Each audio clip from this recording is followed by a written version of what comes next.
Hello and welcome to the Moonshots Podcast. It's a very special episode 50.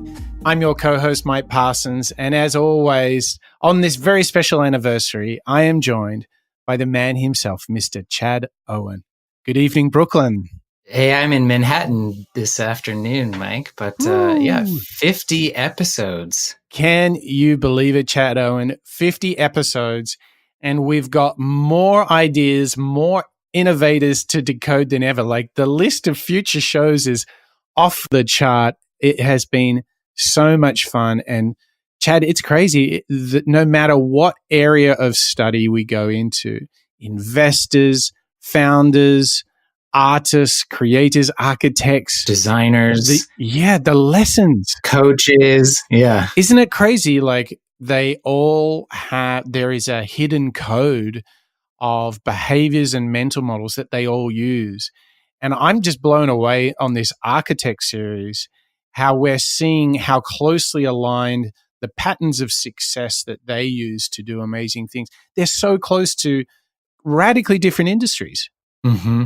Yeah. It's been fun for me to revisit past shows as I'm trying to connect the dots even more. I find myself going back and revisiting, oh yeah, well, we talked about so and such on this episode. So I go back and listen to their episodes. It's really been a lot of fun rediscovering the insights and wisdom from previous subjects. I know. I've really enjoyed this architect series so far. We've had Frank Gehry and Norman Foster. I mean, easily the two heavyweights of modern architecture. But then we kind of went back in the time machine, and I thought Frank Lloyd Wright was really cool. Didn't you, Chad? Yeah, he's a bit of an oddball. He's like this interesting mix of kind of like philosopher and curmudgeon, and it was really interesting. I mean, I kind of know of these architects through mainly just kind of pictures of their architecture and maybe experiencing a few of their buildings. But yeah, getting to unpack what they've said and kind of their mental models has been really interesting. And they've all been quite different. And our subject today, Zaha Hadid, Dame Zaha Hadid, is no different in providing yet another interesting and diverse perspective for us as we are crossing the halfway mark in our Architects series. Yeah, I mean, Zaha Hadid, she is an absolute powerhouse. And if you thought that the previous three architects were disruptors or pushed against the status quo, I think Zaha gives them a run for their money. I mean, this lady has won every single architecture prize of international renown. Probably heading the way there is the Pritzker Prize in 2004. She's done Olympic centers, massive buildings. But regardless of all the fanfare, if you actually look at two of her primary buildings, the Vitra fire station and the Heydar, I'm going to try and say this one right, Aliyev Center in Baku, Azerbaijan. If you look up these buildings, they are incredibly striking. The Vitra fire station was her first project, Chad. Mm-hmm. And the crazy thing is they asked her to design some furniture, and through the process, the Vitra fire station client was so in love with Zaha and her vision. They said, well, maybe a chair is not grand enough for you. Would you actually build the entire building? And so if everyone Googles it, it's called the Vitra Fire Station, and Zaha Hadid, put that and you'll get it. It is, in 1991, it sort of is forged out of the ground in this diagonal, angular, futuristic. It is crazy. And it is still to this day, people literally flock to have a look at a fire station because it's ridiculous. It's amazing. Yeah. And that's certainly the building that put her on the map. And compared to the Heydar Aliyev Center in Azerbaijan, you can see the evolution of her work. And we'll get to this a bit later, but I think what's really interesting to me is to see how Zaha and her studio and her partner Patrick, who she kind of founded the studio with, really embraced this concept of parametric design, Mm.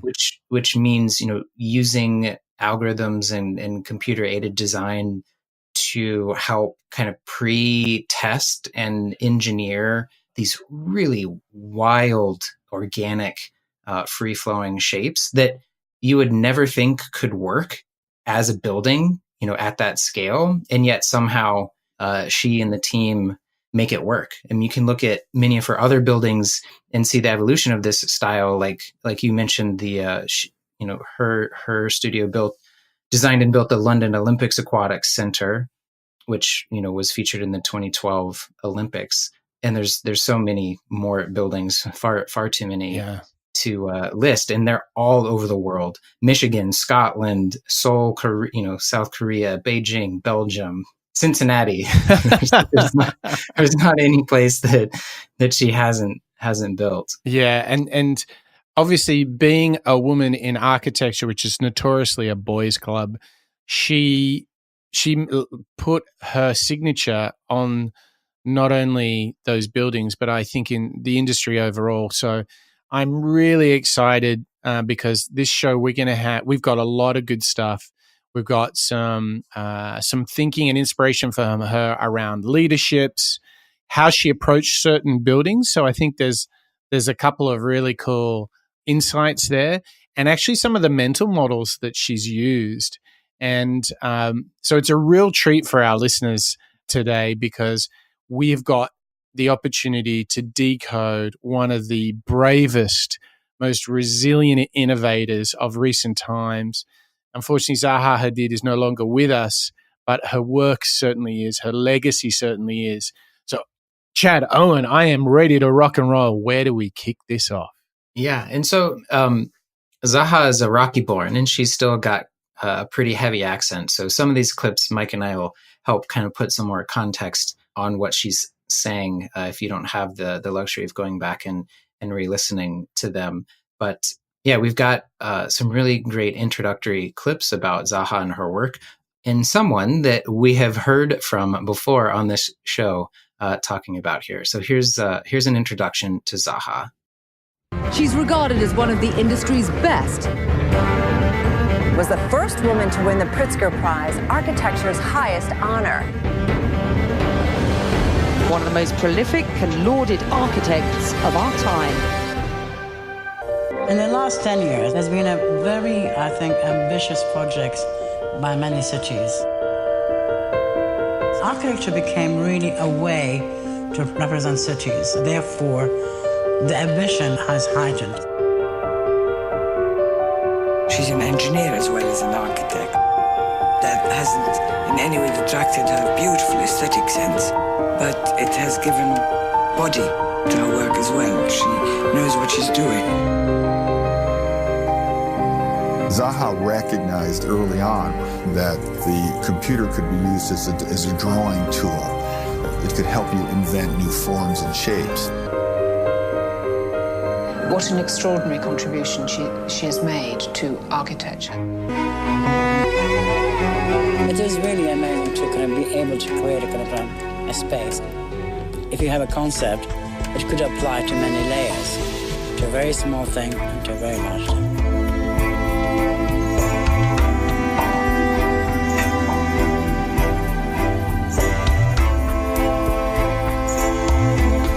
There are maybe one handful of figures like her in the world with that kind of architectural imagination, that kind of determined drive, and that kind of will to persist.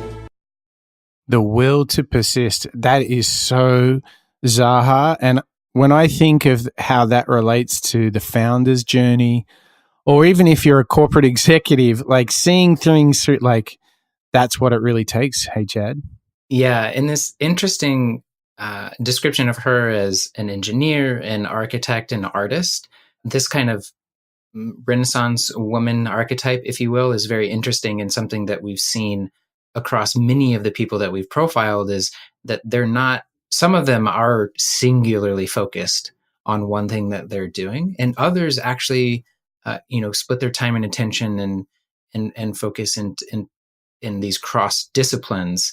And I think she's definitely someone that has benefited from dabbling in all of those areas. I think what she got known for at first when she was in school in the UK was the striking abstractness of many of her drawings and diagrams that to many people there looked more like art than like architectural plans and designs. And so it's really interesting to see how that design and artistic aesthetic you can see in all of her buildings, yes, because they are so strikingly unique. But then like the engineer inside of her too makes sure that it, that it can withstand the weather and earthquakes, and it'll actually stand up when you build it. Yeah, and that's very much this idea of Renaissance thinking, of this multidiscipline approach to the world. And it's certainly, I think, was something that the industry and her peers recognized about her. And this next clip that we have is actually from Norman Foster, who we featured 2 shows ago. And this is a wonderful opportunity to hear what her colleagues thought of Zaha Hadid. Everybody knows that Zaha was a fantastic architect. And in a way, you never take that for granted, but it's a given. For me, Zaha was also a very dear friend. One tremendous disappointment is that I was never able to tell her an insight from one of her very special clients. She'd done a house for him, this extraordinary house in a forest in Russia. It was the only house that she'd done. I met this individual by chance at a dinner party, and he was saying, look, this is what she promised, and this is what she delivered. It's an extraordinary resolution of this futuristic image and the built reality. Zaha, the futurist, dynamic architect of the future. Yeah, the Zaha the futurist. It's not many times you hear architects referred to as futurists, but I think it's a really fantastic way to think about and understand how she thought about not just how things were built and designed, but kind of the purpose of architecture was really to move forward how people interacted with space and how cities function. I think that idea of futurism and pushing things beyond where you think that discipline can go was really what she was driving forward. And I think is a big, as Norman says, a big reason why she was, is owed all of the accolades that she got. Yeah. And I think you have to be so brave to usher in the new, because there's so much risk. And I think this is what we can learn from Zaha. She sort of, you can see her almost delighting in the risk of creating something wildly different. And in fact, you mentioned it earlier, like often people would look at her plans and say, that's impossible. If you watch any of the documentaries on her, they'll often bring in the engineers who, particularly in the early days when she would bring the plans, they would just be like, nah, that can't be done. But yeah, you want to build that using what kind of material? Glass? Yeah, no way. And she was so resilient. She was so like Lady Gaga. She was courageous, relentless. And this next clip gives us a little bit of insight into her world about how she built the unbuildable. In 2004, you became the first woman to win the Pritzker Prize, which is sort of like the Oscars of the architectural world. And the words to introduce you were, her architectural career has not been traditional or easy. How would you characterize your journey so far? I think, there's certain paths you take in your career. And, at the time when I finished school, I was, very young, and you make a certain decision and the way you go. But I really thought, even when I was in school, that there was a glimpse that there could be another kind of world, in terms of what you build. And whether naively or not, I took that decision that to pursue something which required a tremendous amount of research and hoping for a level of invention. And it was very difficult. And I think, it was no one very accustomed to women architects, first within the profession and later within the field. So that was another difficulty. But also the difficulty was I was a foreigner. I was a foreigner in the UK, and although I've lived here now most of my life there. So that was another difficulty. But it was really because of the extremeness of the work, but one had to kind of fight. And of course these fights makes you not necessarily cynical or whatever. It just makes you tougher, and you have certain beliefs and it strengthens your beliefs. And I think it was an important, although at the time difficult journey, but it was important. Yeah, absolutely, because you're famous for designing these buildings that to others are the stuff of dreams. They cannot possibly exist in reality. Some even said that your designs were outright unbuildable. In Hong Kong, actually. So you must be referring to your 1983 project, the Hong Kong Peak, yes. Right, which was sort of a spa and a sports complex. Well, it was a kind of a club in a way. But the project we did, we thought it should be more like a civic building. I mean, it's a nice idea. There was a lot of occupation at the time of dealing with the metropolis, that you have a place of release. You release you relax and, whatever. The thing is because, first, the way they were drawn, they were not traditional drawings, the way they were looked. So when people saw these kind of beams flying around, they thought, it's not possible to do. But actually project was easy to build, and many of the other projects we actually took on later. Wow. She's got this whole thing, Chad, where everything that keeps most of us down, all the blows that we take trying to make our dreams come true, it's almost like she's like, I get stronger. Yeah. Pushing to the extremes actually strengthens her positions. I think we've got some more clips along these lines, but I would encourage everyone to Google Hong Kong Peak, P-E-A-K, Zaha Hadid. You'll see these drawings that the interview is referring to.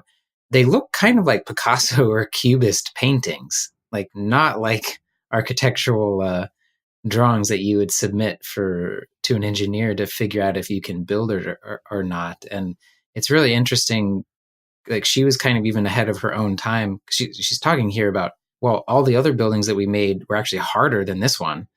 So, to me, this constant, like, looking around the next corner and then looking around that corner, that kind of thinking, I think, is how she was able to break through into this like dreamlike world that the interviewer's mentioning here. Like, she's not someone that starts with kind of the ground truth and reality as it is today. She's like, she's thinking and going way into the future. And then she's like, okay, well, what's the future of the future?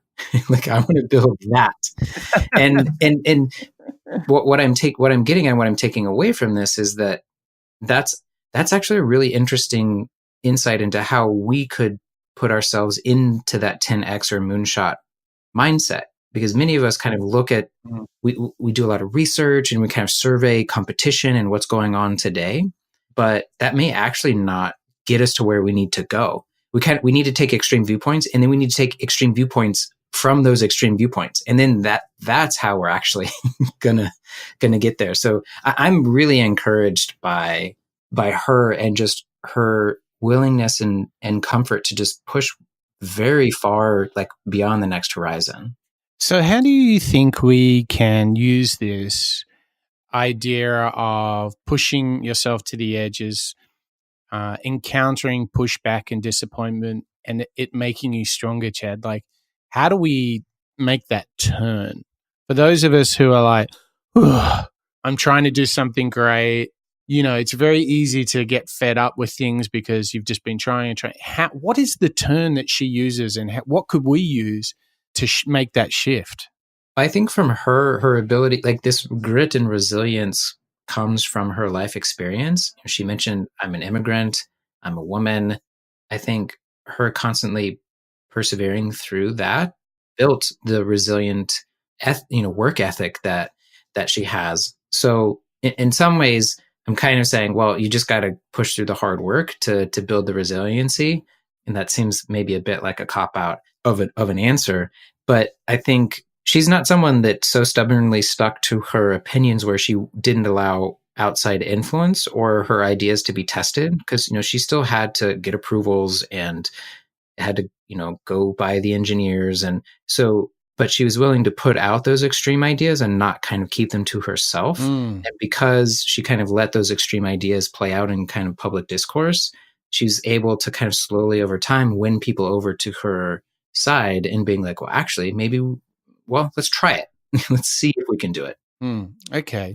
So it seems like this deliberate choice to put things out there, to make yourself vulnerable, is almost interrelated with becoming stronger and therefore more confident and bolder in your vision. And it's almost, I see it as some sort of snowball effect that she built. Mm-hmm. She from, being an immigrant, being a woman, trying to come with radical new thinking into a conservative field, every step of the way, she was fearless in seeking interaction and feedback. And she just got battle hardened. That's how I see that process evolving. Do you think that's how it worked? Yeah. Well, we've got a great clip here. This very next one, she's been able to make the most when she can't control her own destiny.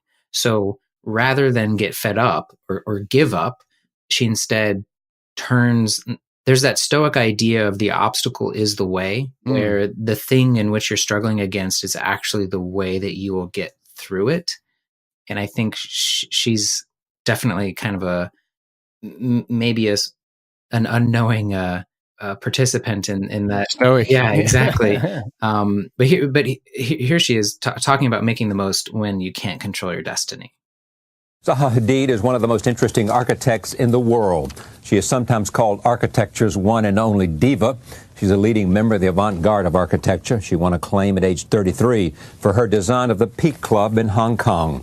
Her most famous work to date is probably the Vitra Firehouse in Germany, but that may change. She's getting lots of attention for her design for the Contemporary Art Center in Cincinnati, Ohio. I am pleased to have her here to talk about what she is doing. There was a time when you were a young architect, you designed the Peak Club, got lots of attention, never built. Well, I mean, as an architect, you don't have complete control of your destiny. That was one of the frustrations of this profession.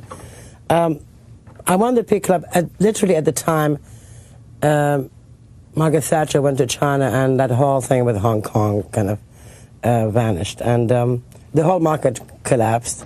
And so we always see it as kind of we are the reason for these things, but we have no control of political situations. And of course, when I won the Peak, I mean, for a day, they did not know who it was who won it. They never heard of me. Yeah. There was a guy. They called me at Mr. Hadid, and when they discovered it was a woman, there was a bit of kind of fluffy going on. But we don't have a control of that situation. And I think that there still remains a slight cloud which is dissipating over women architects, because I'm not sure why. It's dissipating now. Well, I think I think there are more women in a scene. It's not seen as a kind of such a strange thing. They're very good, so of course they should be. I mean, why? Oh, absolutely. Why do you think that it was a male preserve for so long?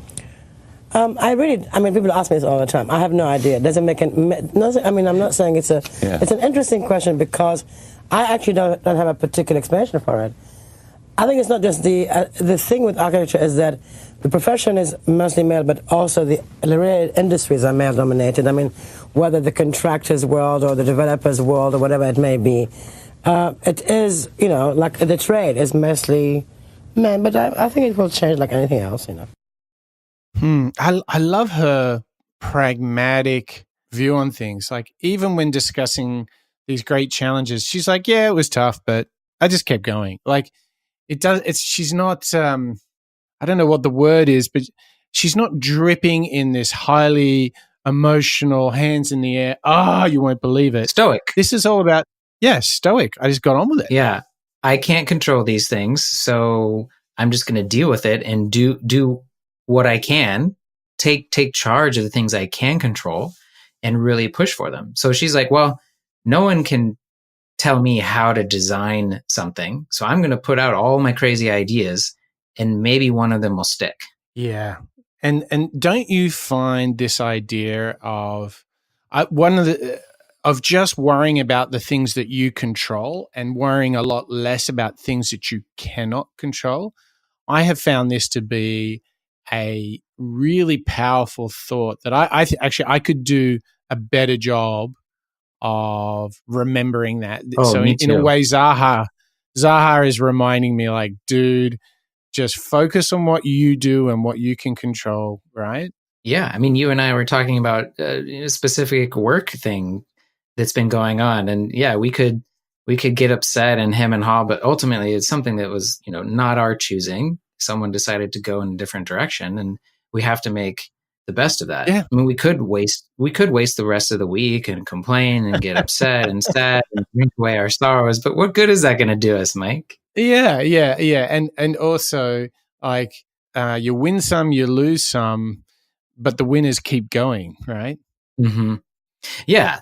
This resilience and grit that is built up over time of this constant pursuit of your dreams and desires when it comes to your profession and your work. It's a really strong message that I think, I don't want to say it's solely in the realm of the women that we have profiled on the show, but it's certainly overrepresented. That, like, thinking of Martha and Oprah and Lady Gaga and now Zaha, they all really exemplify this relentlessness and grittiness, mostly due to all of the things that are stacked against them because of their race or where they're from or their gender. It's really an interesting quality for me to kind of tie together between all of them. Isn't it funny though? This individual, Zaha Hadid, has come up with these wildly creative, futuristic, memorable architectural designs and buildings, and this massive legacy around her work. And then what we're finding is there is this stoic resilience that is maybe her biggest gift for us to learn from. Mm-hmm. Like that's like so cool. And that's one of the reasons on our 50th anniversary here, Chad, why I love this show, because you are finding we are on our 50th moment of discovering that the great work people have done has always got an underlying of behaviors and habits and rituals and mental models. And resilience is certainly one of them. Where I think we go next level, Chad, is when you think about her, is that she, for all her creative talents, doesn't see herself as the sage in the tower, dreaming up ideas and passing it to her assistant and say, go make me this building. She's actually got some great thinking, what it takes in terms of a group of people to make something special happen. So let's have a listen to Zaha Hadid on the idea of teamwork. And also, I always believed in teamwork, so it's not that, there's kind of the hand of the master and then the others will work it out. It doesn't work like that. It works like, a group of people as a team come together, they put ideas together and we test them out and see what works best. And also, it's not that, as I said, it's not the master and the other people. It's, it's more what we all bring to the table. As far as I'm concerned, is that the effort of all the people involved in the teams is what matters than, the idea of one single person. I have, of course, the privilege of the right of veto. I can say I don't like it. I mean, people think I'm being very frivolous, but, but I don't like it means it's not right as far as I'm concerned.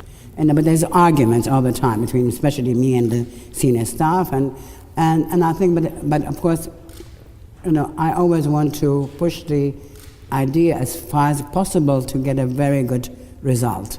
That's my ambition. I mean, I've spent a lot of time doing this not because there's some sort of, when I said art 30 years ago, I never thought I'll be well known or, I'll do anything. I really thought when I was at school that there was another way of doing things and that and I believed in progress.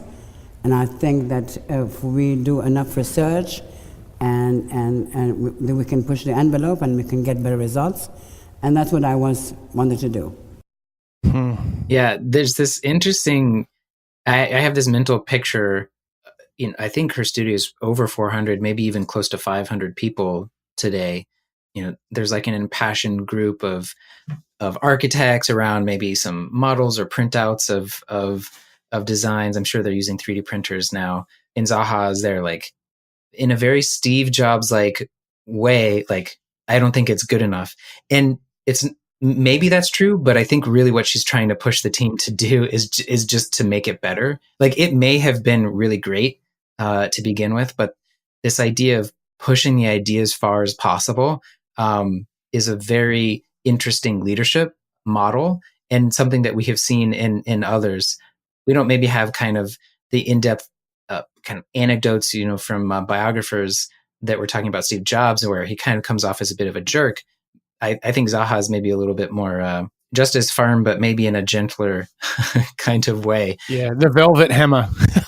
yeah, exactly.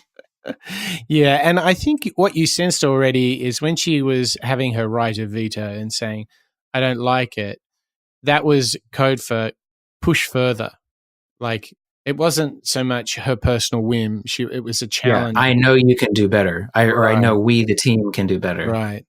And I think when you reflect on this idea that she had of almost artistic, creative first, architecture second, when she was creating visions of the future. I mean, you heard in some of those clips, people just like, I can't believe that is a building. Like, that's impossible. She made the impossible happen. And having the courage for that vision was a big part of her leadership. The second thing was she embodied, like, she would make a Seneca and the Stoics proud. I mean, she's like, bring me adversity, bring me challenge, and you will only make me stronger. Mm-hmm. I mean, that's such a huge learning.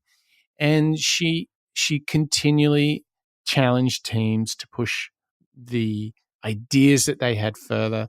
I mean, there's already like a lifelong lesson in leadership, but all of that leadership chat actually produced some pretty amazing buildings. I feel like we got to get into some of the buildings a bit. Where should we start on that journey? Yeah, so we have this interesting clip, really just giving a bit of a retrospective on many of the buildings that she's known for. And I would encourage all of you to make mental notes or actual notes and Google all of these buildings after the show. And most of them, if not all of them, will be in our show notes as well at moonshots.io. But here's a look back on Zaha's body of work. Dame Zaha Hadid designed buildings that could look as fluid as Mercury while appearing as light as a leaf. Sensuous parabolic shapes became a trademark of her architectural aesthetic, leading to her being called the Queen of the Curve. Her creations were always eye-catching, often jaw-dropping, and sometimes controversial. People forgot what you can do through modern work. There was an obsession with historicism, a vernacular, postmodern. So the idea of new was almost alien. Zaha Hadid was born in Baghdad and studied maths at university, before moving to London in the 70s to train as an architect. She set up her own practice shortly afterwards, then found there were no takers for her avant-garde ideas. I was woman, I did strange stuff. I think they're all together intertwined, but there has been, and it still remains, it's much better now, there's a definite stigma about the woman thing. It was this Cubist-inspired building in Germany that proved to be her big breakthrough. Soon her ability to mix old-school craft skills with revolutionary new computer programs saw her emerge as one of the most exciting and innovative architects of her generation. I think she has added an enormous amount of language to architecture. She's devised shapes that we never thought that we could do, or never thought that any architect could do. And that is something, There's a lot of architecture that is a sort of variant on the architecture that's come before. But she did shapes that gobsmacked you. Her visual flamboyance proved popular abroad, but less so in the UK, her adopted home. where she really only made her mark on the public's consciousness with her aquatic centre for the 2012 London Olympics. To be accepted as an architect, I'm not sure it's fully done. Not here, not in this country. I'm still considered to be on the margin, despite all these things. And I don't mind being on the edge, actually. It's a good place to be. She had a reputation for being short-tempered and difficult, while some of her buildings were criticised for being impractical and overblown. There's no doubt she was uncompromising, a characteristic that allowed her to overcome prejudice and scepticism to design some truly remarkable buildings for which she received multiple awards. Dame Zaha Hadid was a trailblazing visionary. She leaves behind an extraordinary body of work to be marvelled at by generations. Happy on the edge, Chad. I mean, everything we were saying in the leadership, she's like, yeah, I've done some amazing things, and yet the Brits, they still haven't quite accepted me as an architect. I guess that puts me on the edge. That's fine by me. I mean, is she just the ultimate obstacle is the way? I mean, we don't have a better example than this. Yeah, and like very punk too. Yes. Like I think kind of her age was, of such a time where, especially in Britain, like I guess she moved in the 70s, which was really the rise of the punk era. Like there's a bit of punk in her as well that I think is really interesting and quite contrasting to many or most of the people that we've profiled here. But as we've learned, it's really served her well. Yeah, and so often we search as humans for being accepted by the center. Yet what her success has been rooted in is not being in the center, but being on the edge and thinking wildly differently. And you just need to look at her buildings, and you're like, I'm just searching on Google as we talk here. I'm looking at these places, and the formula is that she thought differently. It's not even like, you look at Foster and to a lesser extent Geary, and you can see a certain signature styling. I mean, I look at Zaha, and sometimes they're curves, sometimes they're angles, sometimes they're tall, sometimes they're small. Like the variety of this punk architecture is breathtaking. And it does feel like you're somehow transported onto the set of Blade Runner. I mean, the future is now. Yeah. Yeah. And one of the buildings that put her on the map here in the US was a contemporary art center she built in Cincinnati. We have a clip with Zaha talking to Charlie Rose. And what's really interesting is how she was trying to bring the urbanscape into the building.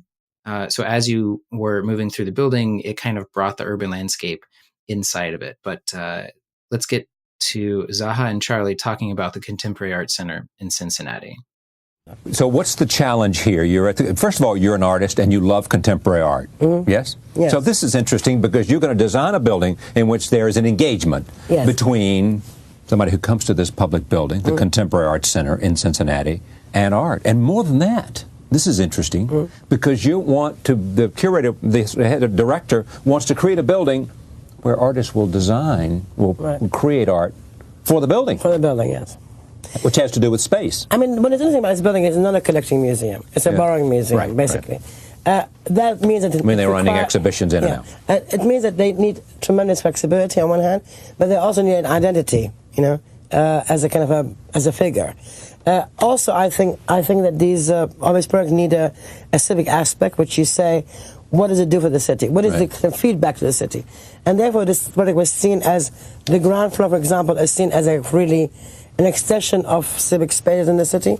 So you can enter the museum, you can sit down, have lunch, whatever, and you don't have to really, you can only pay, if you have to pay, when you go to the back of the building. Also, what we thought about is how, because of these two possibilities of potentials of flexibility and specificity, because of entity and identity, how these could be seen as space which could be pre-designed, and sometimes it's almost like a kit of how you can have very small spaces, which may be with a projection, installation, to very vast spaces with a very big show. That is, I mean, I really love hearing how she thought about that building, because it contributed to all the different stakeholders that she mentioned, but it was like a starter kit, a canvas, a platform for the artists themselves. And if I remember the story correctly, the curator had not been hired when she built the building. So she really, in effect, was the curator. So what happened is she had to think of a space that would serve and inspire artists. And within that, doing that job, it needed to serve not only the people that came to the city or came to the space, but all the people inside the city. You get the sense of this dialogue that the building is between all these different stakeholders, and you get a sense of the complexity of thought that goes into making what some people might think, well, you just make a building, but there's such a bigger conversation, a bigger idea around the building. Yeah, and I think Zaha was a big proponent of, hey, let's take a look at not just the quote unquote client who's, the board of the museum. Let's take a look at all of these users and how can we make this a space that's not only a great experience for patrons who are going to the museum, but the artists that are creating exhibits specifically for that space, for Cincinnati, the city, and so many more. So she broadened the view, or to address as many users as possible to really make the building as successful as it could be, because it's speaking to so many needs, which I can only imagine is a really hard thing to do. Yeah. But I think I'm sure it's a big contributing factor to why her buildings are so successful, so well trafficked, so well received by not only the direct clients, but the cities in which they're built. There's cities that were clamoring for her to build in their cities because of how active and activated these built environments were. Yeah, and which takes us back to Giri, who was the first to really do this when he did Bilbao. They now talk about the Bilbao effect, which is when an architect creates such a signature piece that it transforms the local neighborhood environment and community and regenerates it through just a big dose of inspiration. And Zaha has followed and expanded on that idea dramatically. And I just think, to kind of wrap up our indulgence in her architectural wonders, I just say go onto Google, put in Zaha Hadid best buildings, and it is a visual feast, isn't it, Chad? Mm. I mean, I'm just looking at it right here, and I'm just like, yeah. Both you and I are just, we have like 6 tabs open each on different buildings. I know what's on your browser tab right now because I'm staring at the same incredible photography as well. Yeah. But you touched on this earlier, Mike. There's so much behind the architecture and the thinking and mental models that I think allows her to come up with and create such big and grand ideas. Fundamental to that is this idea of not believing in compromise. So she goes out to the edge and stays there and just simply doesn't compromise. So here's her talking about just that. I don't like the word compromise to start with. Because, I think that, we know we are kind of professional, and we know that in every project you have to be quite smart in the way you can interpret the work to suit the client or the requirements or the requirements of the city or planning or whatever it is. I've known for a long time that as long as I maintain the ideas, the central idea to the project, and I can adjust the work to suit, then I think it's not in compromise. Sometimes, in some cases, actually, it makes the work better if you have to go around a certain problem. So I think there is always a demand to. I think for a long time people did not respect the profession of architecture, and it was seen as a service, and it was like the duty of the architect to always kind of dumb down the idea. But I think you can still maintain the central idea, but you can make it work.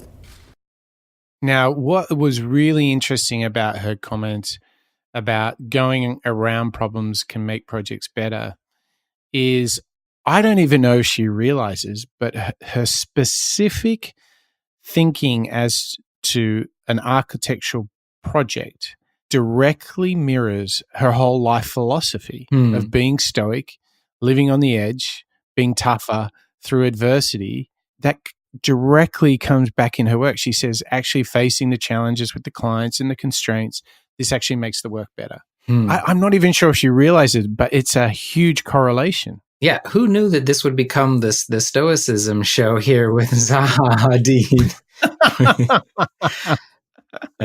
It's funny. I mean, you're helping me draw that connection too, Mike, because I don't think it clicked until you just said it. This idea, I mean, this is something that I really want to get better at and take home with me and work on, is there's also an element of simplicity in what she's saying. She's saying, if you can find and hold on to the central idea, kind of everything on the edges, you can figure out how to overcome. But as long as that central idea is really executed upon, then your brave idea is kind of safe from being watered down. She's like a perfect example of, how we can not water down ideas. The way she works and the way she thinks is completely antithetical to, the constant chipping away or the watering down of ideas, which is kind of like the reality, or in most places, in the reality of how most of us think about doing our work. It's like, well, I don't have enough time, or I don't have enough capacity, or, well, we don't have enough for research, or we're not really interested in taking that big shot. If we all just kind of stuck to our guns, so to speak, as Zaha did, maybe there would be some more moonshots out there. Yeah. And, I think what goes hand in hand with, solving problems, working within the constraints, holding on to the ideas, particularly in a craft that is both art and science, is the act of learning and the act of teaching. And remarkably enough, this next clip, this is Zaha sort of getting our heads now into like, well, how do you grow your skills and behaviors in this ultimate challenge? So let's have a listen to Zaha Hadid on the importance of teaching. People always think, people always ask, people don't know, who don't, not in education, they always say, teaching because it gives you some ideas. Well, that's not really the reason you're teaching. I think it's a very reciprocal experience. And also through teaching, you can test certain ideas. It's not that you want to test them, they're not like students and guinea pigs, but you certain ideas which are very suitable in terms of education to test certain things. I don't believe only in a kind of, I believe in not only in a kind of a metaphysical project or metaphoric, but more a project where it eventually could be achieved as a building.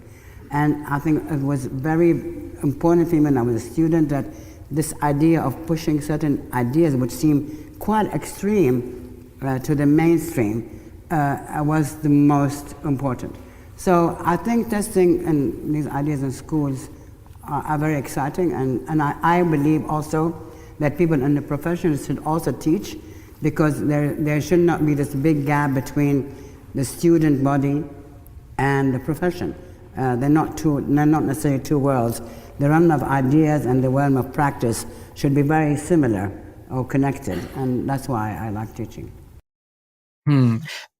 So we've often hear people that we've profiled, Mike, talk about their learning practice or the importance of lifelong learning. I like Zaha's addition to this in that she's kind of looking at it from the other direction and saying, well, the teaching part is important because it's not just about theory.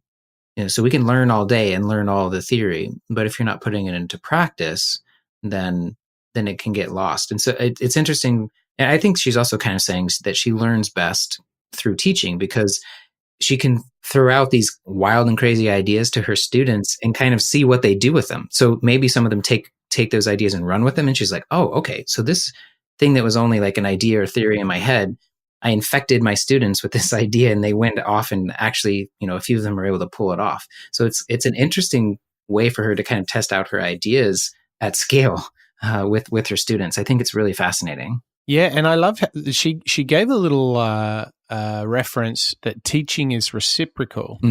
And I thought that was really neat, because it's certainly a theme for me is that if you want to learn something, teach it. And inside of that means if you're going to teach it, you need to know what you're talking about. So I really, really like that. And I like the way that teaching for her is constant prototyping of new ideas, not of new theories alone, but theories that could eventuate in practical ideas, buildings that could get made. So you can kind of see this huge learning engine that builds up with her, because she pushes to the edge, she stays there, she's not compromising out there, and she's always learning on the edge. And I can just imagine the sort of the industry that she created as an individual just through that sheer force of those practices. Yeah, and I see academia as almost kind of like a user testing ground or like a prototyping ground for her. So that is much faster than the professional side.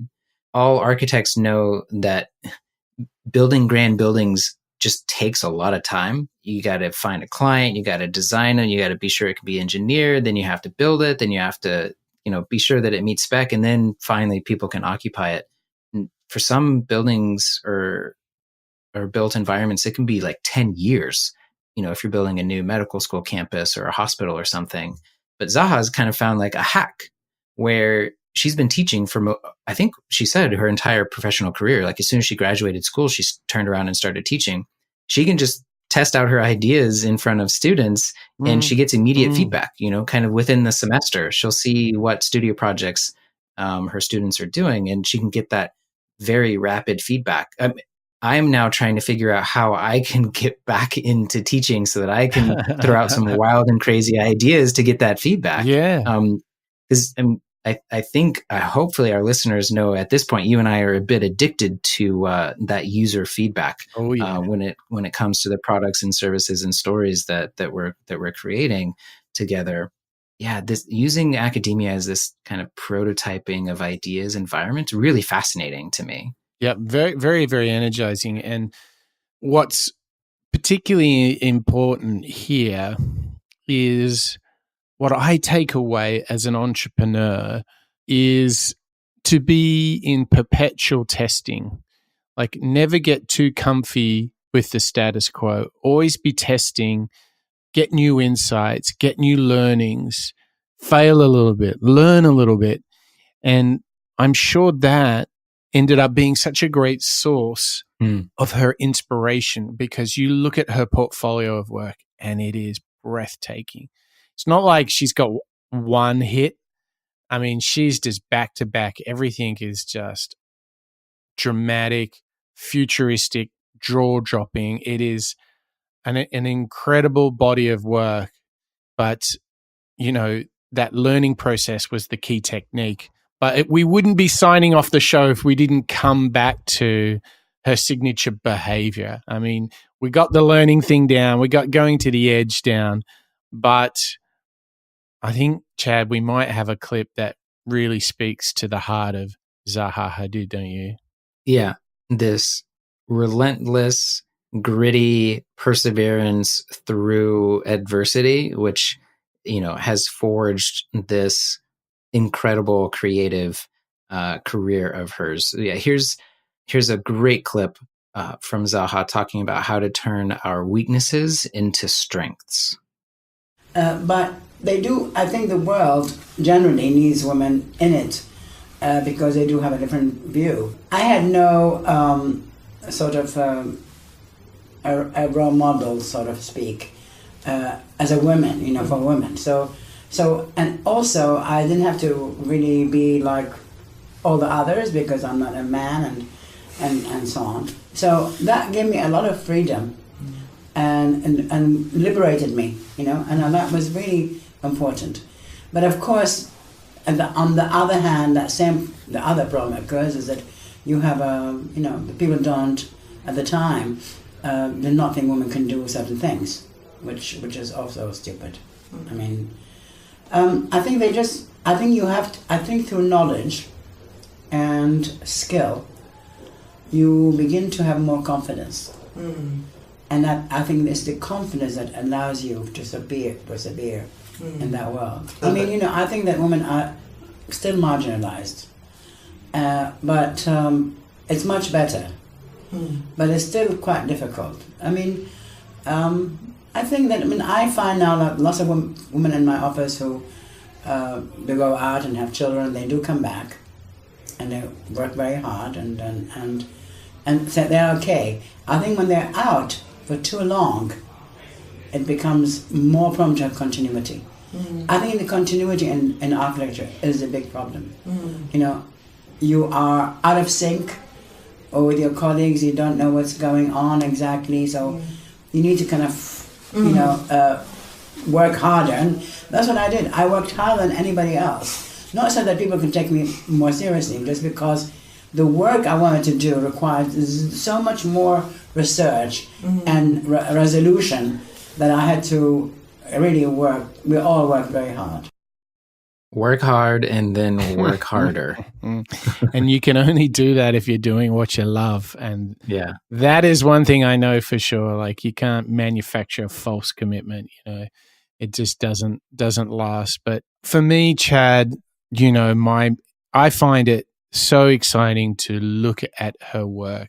I'm a big fan of Blade Runner, and I feel like I'm like Blade Runner has entered today. When I look at these buildings, it is really exhilarating, because you do have this sense looking at her work like, oh my gosh, I could not have imagined that as a building.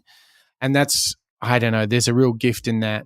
But what a gift in seeing her resilience, and how she's made every challenge something that's just made her stronger.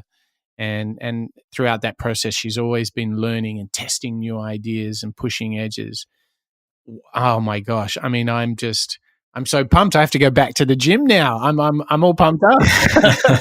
Yeah. What about you, Ted? Yeah. Well, I mean, I did a bit of cursory research on most of her buildings. Now I just want to do a lot of in-depth research on all of her buildings, and make excuses to my wife to go on trips to be able to see them, and Frank Lloyd Wright's and Norman Foster's and Frank Gehry's. That's the fun part about this series is, we can go and visit, sometimes in our own cities, buildings that have been created by these individuals, and profiling innovators that are working in the built environment and at this kind of scale. It's really interesting. It's not to say that, building rockets and electric cars in the solar futures not also are really incredible things to be doing, but the parallels to all of the previous innovators that we've talked about is just something that was a bit unexpected for me in talking about architecture. You've got to be in touch with the users. You've got to stick to your bold ideas. You've got to test. It's many of the same things, just a slightly different product. Yes, indeed. So who would have imagined that Zaha Hadid had so much to give us? Quite epic, and but puts us on a great course for our final architect for our next show. Chad, do you want to kind of prime that and tell everyone what we've got coming? Yeah, so we're rounding out the series with Bjarke Ingels of BIG, the Bjarke Ingels Group. If that doesn't signal a bit about his ego, I'm not sure what would. But he's a very interesting. I think he's one of the best salespeople for architecture, kind of to the public. Just Google his name and you'll find kind of his pitch videos for some of their projects. And he is able to put a really fascinating and interesting narrative around the buildings that they're building. So yeah, I'm really excited because he's kind of a blend of my flavor of storytelling with architecture. And I think we'll be able to learn a lot from looking at him and what he and his team have built. Yeah, he's done some amazing things. Also, some adversity in his story. When he started, a lot of his architecture was born out of the fact that the first projects had very small budgets, and so he was ingenious in finding workarounds that then kind of led him onto this breakthrough set of work, and he has risen very fast to the higher ranks of architects. So that's going to be wonderful. And a connection to a company that we've talked about here on the show, WeWork. Yeah, he was recently tapped as kind of chief architect in residence for WeWork. So yeah, I think WeWork probably could have had their choice of any architect, and why they chose him, you just have to tune into the next show to find out what was so interesting about him and his work, that a company like WeWork would snatch him up. Oh yeah. I hadn't heard about that deal. That's fascinating. Well, we have to remind all of our listeners, if you want any of the notes, links, if you want to listen to any of our archives, head off to moonshots.io where you'll get all the goodies. You can get our newsletter. Don't forget to jump into the iTunes podcast universe and leave us a review.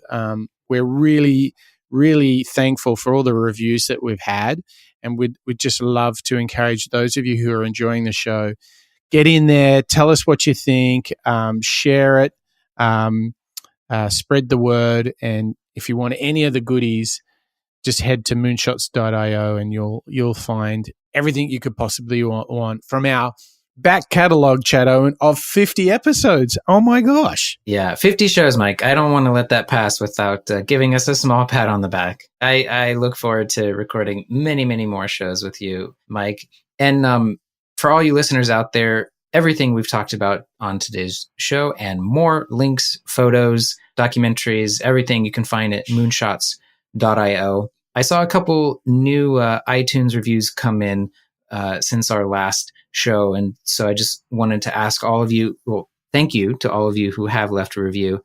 It makes a big difference in the discoverability of the show. And just hop in there, leave us a review. And if you go above and beyond and write a little something about the show, maybe one of your favorite episodes or one of your favorite insights or learnings, Mike or I, or both of us, will read those out in future episodes. But yeah, we want to thank you for taking the time to leave reviews for the show.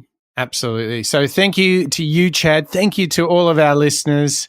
Really excited to jump into the next show with Bjarke Engels.